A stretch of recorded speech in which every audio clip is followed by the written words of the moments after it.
الحمدللہ رب العالمین والصلاة والسلام علی سید الانبیاء والمرسلین وعلی آلہ وصحبہ اجمعین ثم اما بعد. Once again, السلام علیکم ورحمۃ اللہ وبرکاتہ. افلا يتدبرون القرآن ام على قلوب اقفالها رب اشرح لي صدری ویسر لي امری واحلل عقدۃ من لسانی یفقهوا قولی آمین یا رب العالمین. قرآن کے بارے میں جو پہلے کچھ بیسک سوال میں آپ کے سامنے رکھنا چاہتا ہوں وہ یہ ہے کہ قرآن کا سب سے چھوٹا یونٹ آیت ہے.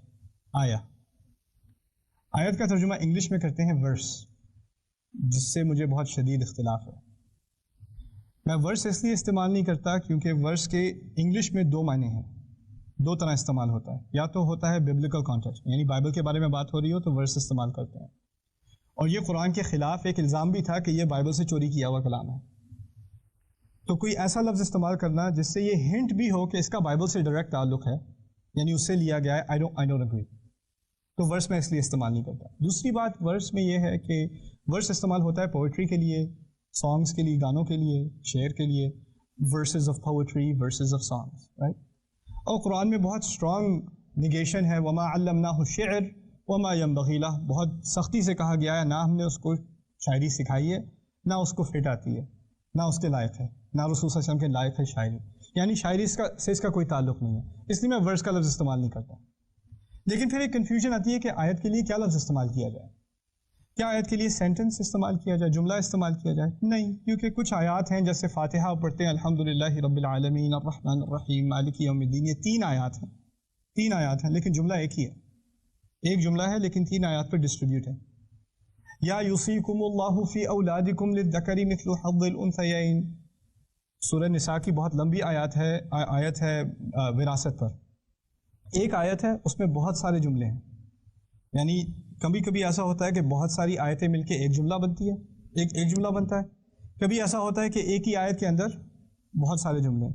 کبھی ایسا ہوتا ہے کہ آیت ایک لفظ ہے، الرحمن، سورۃ الرحمن، الرحمن ایک لفظ ہے، دیٹس این آیہ. علم القرآن اگلی آیت ہے، جملہ ایک ہی بلکہ الرحمن علم القرآن دونوں ملا کے ایک جملہ بنتا ہے، لیکن اس کو دو آیتوں میں ڈیوائڈ کیا ہوا ہے. پھر کبھی کبھی آیت ایسی ہوتی ہے جو انسان کی سمجھ سے باہر ہے، الف لام میم کاف ہا یا عین صاد، وہ بھی آیت ہے. یعنی آیت کو کسی اور لفظ سے تعبیر کرنا میرے نزدیک غلط ہے. It's a unique proprietary construct of Quran. Quran کی ایک الگ کنسٹرکشن ہے جس کو آپ کسی اور لٹریچر سے کمپیئر نہیں کر سکتے، اور یہ بہت اہم نقطہ ہے. قرآن کو کسی بھی اور لٹریچر سے کمپیئر نہیں کیا جا سکتا، اس کے اپنے سٹینڈرڈ ہیں. اور عام غلطی یہ ہوتی ہے کہ کیونکہ ہم کتابیں زندگی بھر پڑھتے ہیں، ٹیکسٹ بک اسکول میں پڑھتے ہیں، ناول پڑھتے ہیں، آرٹیکلس پڑھتے ہیں، میگزینس پڑھتے ہیں، رائٹ، اور کتابیں پڑھتے ہیں، تو ہمارے ذہن میں ایک سٹرکچر ہے، کتاب کا ایک سٹرکچر ہونا چاہیے، کتاب کی ایک ڈویژن ہوتی ہے، ایک آرگنائزیشن ہوتی ہے.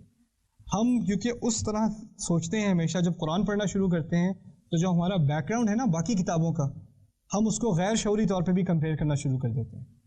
قرآن از سم تھنگ ایلس. اچھا، قرآن میں باب نہیں ہے، چیپٹر نہیں ہے، قرآن میں کیا ہے؟ سورت ہے. نہ ورس ہے، نہ سینٹنس ہے، آیت ہے، دیٹس سیپریٹ اسٹینڈرڈ. پھر سورت اپنا الگ اسٹینڈرڈ ہے.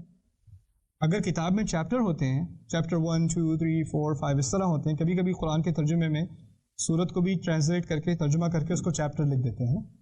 It's not doesn't make sense. Why? اگر چیپٹر 4 میں کوئی بات ہو رہی ہو تو لازماً چیپٹر 3 کی بیسس پہ بات ہو رہی ہے، یعنی جو بات چیپٹر 3 میں کر چکا آتھر، جو بات پہلے رائٹر کر چکا، وہ دوبارہ اس کو دہرائے گا نہیں.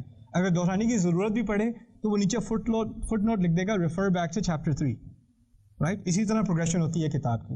اور کتاب میں یہ بھی ہے کہ اگر آپ کوئی کتاب کسی بھی سبجیکٹ پہ آپ لیں اور اس کا 10واں چیپٹر پڑھنا شروع کر دیں پہلے چیپٹر پڑھنے سے پہلے، بات سمجھ میں آئے گی کہ نہیں آئے گی؟ نہیں. اگر کتاب کو ٹھیک طرح سمجھنا ہے تو شروع سے پڑھو، پہلا چیپٹر پڑھو، پھر اس کی انٹروڈکشن، پھر پہلا چیپٹر، پھر دوسرا، پھر تیسرا، پھر چوتھا. اگر آپ اس سیکوینس میں نہیں گئے تو آپ کو بات سمجھ میں نہیں آئے گی. قرآن کا یہ مسئلہ ہے کہ نہیں؟ بالکل نہیں. قرآن کی پہلی نازل ہوئی آیتیں اقرأ بسم ربک الذی خلق، آپ کو پتہ ہے قرآن میں ہیں کہاں وہ آیتیں؟ بالکل آخری میں، 30ویں سپارے میں. یعنی جو بات شروع میں سمجھ آ گئی تھی انسان کو، جو پہلا پیغام تھا انسان کو، وہ آخر میں. بلکہ جو قرآن کا آخری حصہ ہے اس میں زیادہ تر اکثریت مکی صورتوں کی ہے، اور مکی صورتیں سب سے پہلے نازل ہوئی تھیں، وہ قرآن کے آخر میں ہیں. بات کہنے کا مقصد یہ ہے کہ اگر آپ آخر میں جا کر قل هو اللہ احد اللہ الصمد لم یلد ولم یولد ولم یکن له کفوا احد، اگر آپ صرف وہ اکیلی صورت الگ سے پڑھ لیں، اس کا مطلب یہ نہیں ہے کہ آپ کو اس سے پہلے 110 صورتیں پہلے پڑھنی چاہیے تھی پھر یہ صورت سمجھ میں آتی، ایسی بات نہیں ہے. یعنی صورت ایک طرح سے انڈیپینڈنٹ ہے، ایک طرح سے وہ انڈیپینڈنٹ ہے، کچھ تعلق ہے باقی صورتوں سے لیکن کافی وجہ سے ہر صورت ایک طرح سے انڈیپینڈنٹ بھی ہے. لیکن چیپٹر کی یہ بات نہیں ہوتی، ہر چیپٹر دوسرے چیپٹر کے ساتھ ڈیپینڈنٹ ہوتا ہے، لگا ہوتا ہے، جڑا ہوتا ہے، اور آپ اس کو اپنی جگہ سے ہٹا بھی نہیں سکتے. ٹھیک ہے نا؟ تو سورہ از ناٹ چیپٹر، آیا is not verse, it's it's own standard, it's own standard. پھر ایک بہت اہم بات جو اس انٹروڈکشن میں کر دینی چاہیے، قرآن، سوال یہ ہوتا ہے کہ یا تو قرآن تقریر ہے، کلام ہے، یا کتاب ہے، لکھی ہوئی چیز ہے یا بولی ہوئی چیز ہے. یہ سوال ہے، بہت ضروری سوال ہے. انسان کے لکھنے میں اور انسان کے بولنے میں زمین آسمان کا فرق ہے. ابھی میں آپ سے بول رہا ہوں اور جب میں بولتا ہوں تو میری زبان میں غلطی بھی ہوتی ہے، میں اپنے آپ کو ریپیٹ بھی کرتا ہوں، غلطی سے انگریزی کے لفظ بھی بیچ میں داخل کر دیتا ہوں، کرتا ہوں کہ نہیں؟ انسان کی سپیچ میں اگر انگریزی میں ہو، اردو میں ہو، کسی بھی زبان میں ہو، غلطی لازمی ہے، وہ ہوتی ہے. اور پھر انسان اپنے آپ کو کریکٹ بھی کرتا ہے، واپس جا کے دوبارہ اپنے آپ کو ریپیٹ بھی کر دیتا ہے. ٹھیک ہے نا؟ اچھا فرض کریں کہ میں کوئی تقریر دے رہا ہوں اور کسی نے اس تقریر کا ٹرانسکرپٹ، پوری ریکارڈنگ اس کو ٹائپ کر دیا، اس میں ریپیٹیشن ہوگی کہ نہیں؟ لازمی ہوگی. اس میں گرامیٹیکل مسٹیکس، غلطیاں ہوں گی کہ نہیں؟ تو اس کو ایڈٹ کرنا پڑے گا کہ نہیں؟ لازمی. یہ بات سمجھنے کی ضرورت ہے کہ قرآن جب نازل ہوا تو نہ رسول صلی اللہ علیہ وسلم کے سامنے ایک لکھی ہوئی کتاب تھی، ہوتی بھی وما كنت تتلو من قبله من کتاب وما تخطه بيمينك، آپ تو پڑھتے ہی نہیں ہیں کتاب. قرآن میں خدا آیت نازل ہو گئی، آپ تو پڑھنے والے ہیں ہی نہیں اور آپ اپنے ہاتھ سے لکھ بھی نہیں سکتے. وما تخطه بيمينك اذا لارتاب المبطلون، اگر جو لوگ آپ کو جھوٹا کہتے ہیں ان کو کوئی شک ہو رہا ہے تو وہ دکھا دے کہاں سے پڑھ رہے ہیں. لیکن یہ سمجھنے کی ضرورت ہے کہ قرآن شروع سے ہی اپنے آپ کو کتاب کہتا ہے. کتاب کہا جاتا ہے جو چیز باؤنڈ، پرنٹڈ، ٹائپڈ، ریٹن، اسے کتاب کہتے ہیں. لوگوں کے سامنے کتاب تھی کہ نہیں؟ لوگوں کے سامنے کوئی کتاب نہیں تھی. کتاب ہوتی بھی تو کس کے ہاتھ میں ہوتی؟ رسول کے ہاتھ میں ہوتی. رسول کے ہاتھ میں کتاب کا کیا فائدہ؟ اس رسول کو تو پڑھنا نہیں آتا صلی اللہ علیہ وسلم.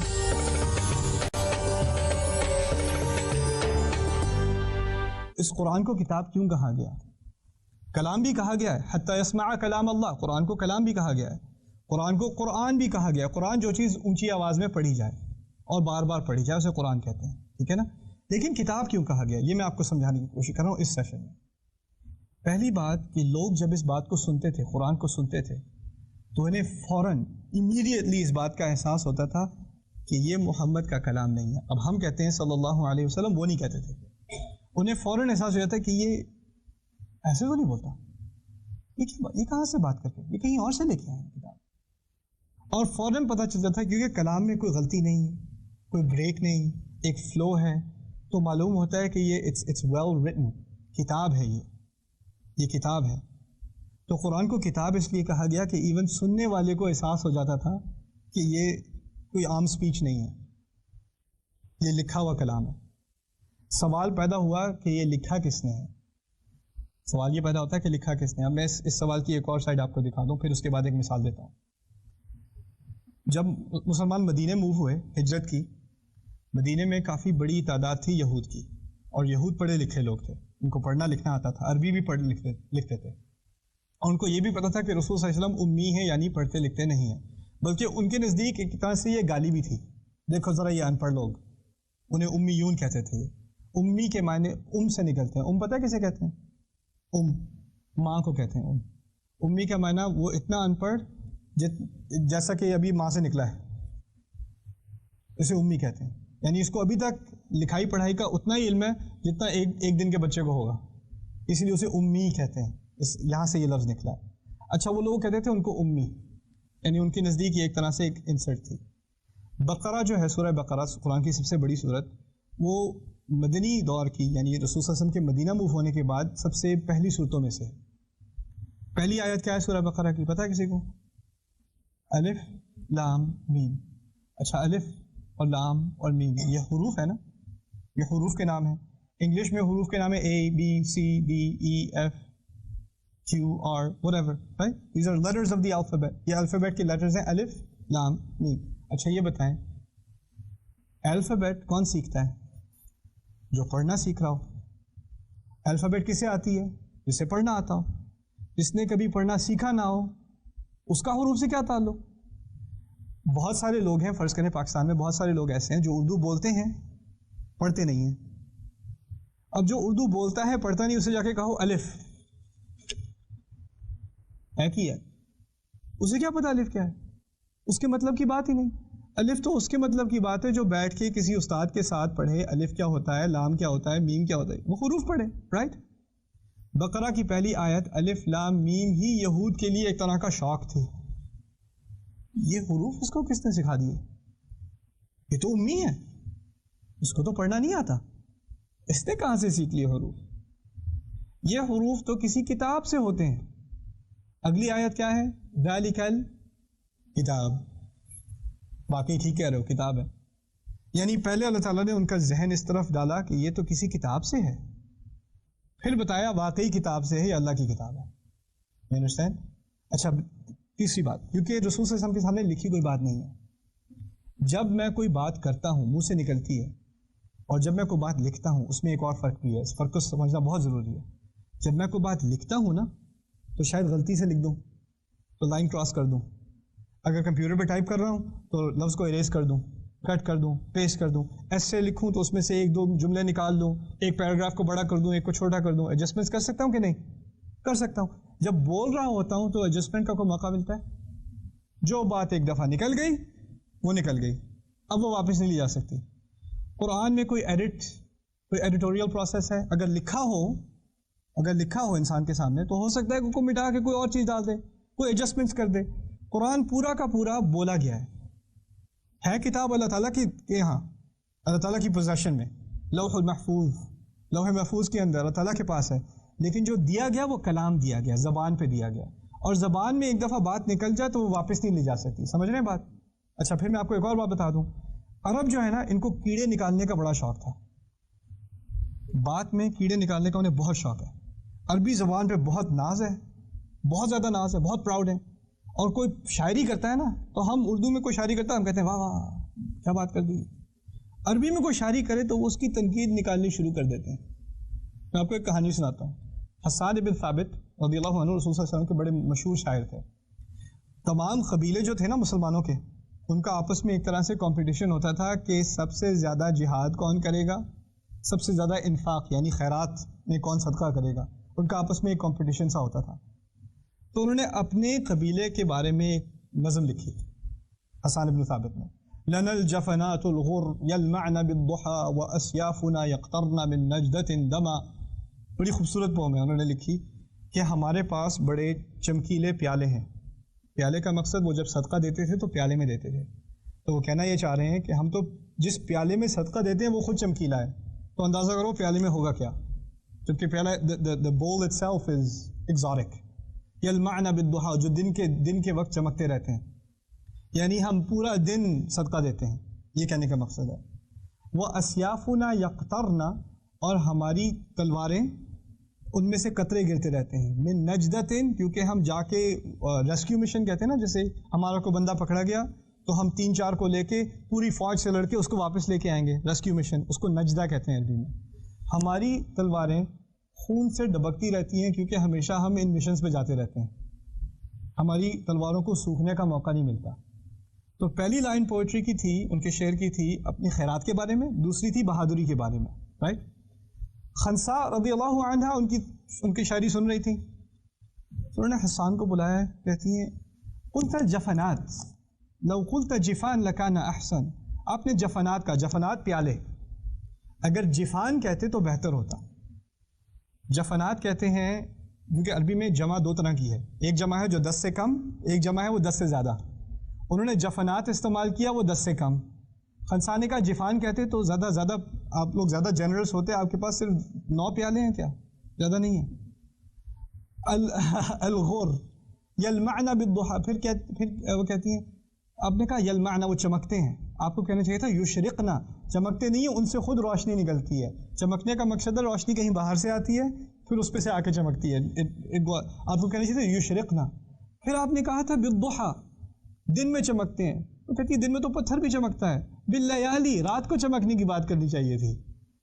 پھر کہتی ہے اسیافنا، اسیافنا کی جمع یہ جو ہے نا پھر وہ والی جمع ہے جو 10 سے کم ہوتی ہے.